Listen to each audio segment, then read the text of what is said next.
on se retrouve pour le dernier entraînement de la semaine. Okay, donc un entraînement assez long. Vous allez voir un entraînement qui va durer quand même 15 minutes.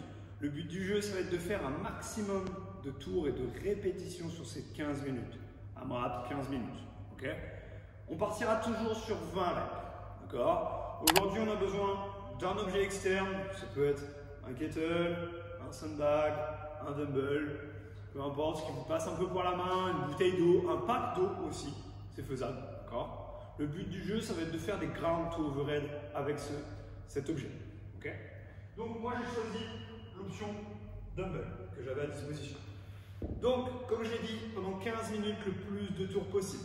On commencera par 20 ground to overhead, du sol au-dessus de la tête, alterné ou pas, c'est vous qui gérez.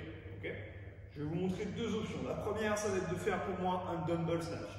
Ici, je viens fléchir légèrement les genoux, le buste vers l'avant, le dos le plus plat possible. Je pousse dans les jambes, je tire et je réceptionne.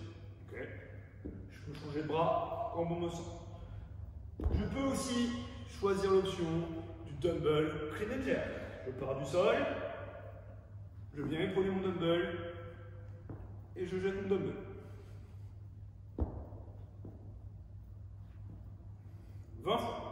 Une fois que j'ai fini 20, je peux me débarrasser de l'objet, je ne vais pas trop loin parce que je vais en avoir besoin à ma vie.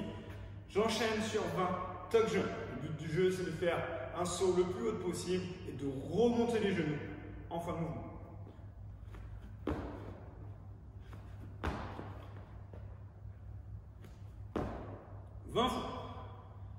Suivi de 20 hollow rock. La position de la banane.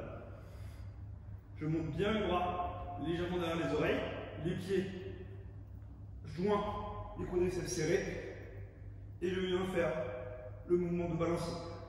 Ceux pour qui ce mouvement est encore un peu trop dur, vous pouvez adapter par 20 secondes de hold, ou alors 45 secondes de planche sur les genoux.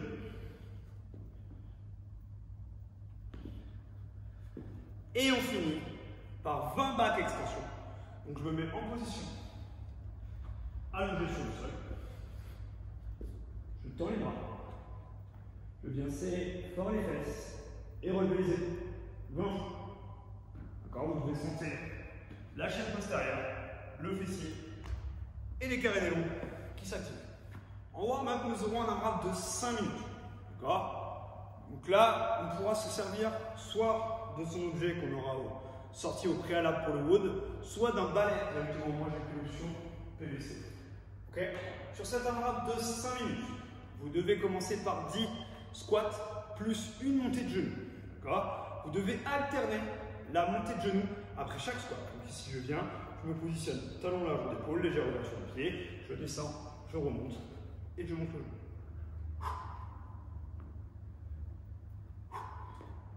10 fois. Donc ça fait 5 montées de genoux de chaque côté. On essaie d'alterner les genoux.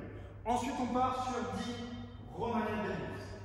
Romanian deadlift, le soulevé de terre, jambes tendues. Le but du jeu, c'est vraiment de venir stimuler la chaîne postérieure. Donc, si je suis moi avec l'option balai PVC, je sors ma poitrine pour resserrer mes omoplates, je détends les bras, je serre mon balai, je laisse glisser le PVC le long du buste et je reviens une fois arrivé à mi-team. Donc là, vous devez sentir toute la tension dans la chaîne postérieure, le levier de hanche qui s'envoie vers l'arrière. Et j'enchaîne sur 20 jumping jack. Main serrée, jambes serrées. Je vais chercher par l'extérieur, je reviens. Au fur et à mesure des tours, je vous laisserai accélérer. Bye bye.